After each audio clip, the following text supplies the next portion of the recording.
先生跟我讲的，因为他比我晚睡，要睡觉的时候他就会可能被我吵到这样，他就会把我摇醒，就说哦，你吵到我了这样。也蛮困扰的，所以才想说找方式改善。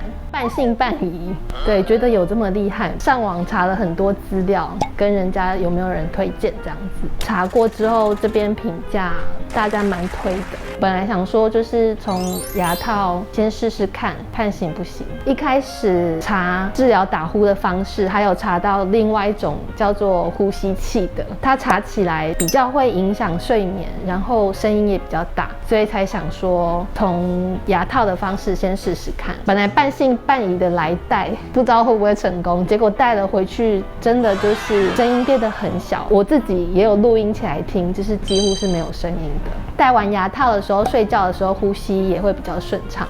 戴牙套最大的改变就是没有再吵到先生，然后他要把我摇醒这样子。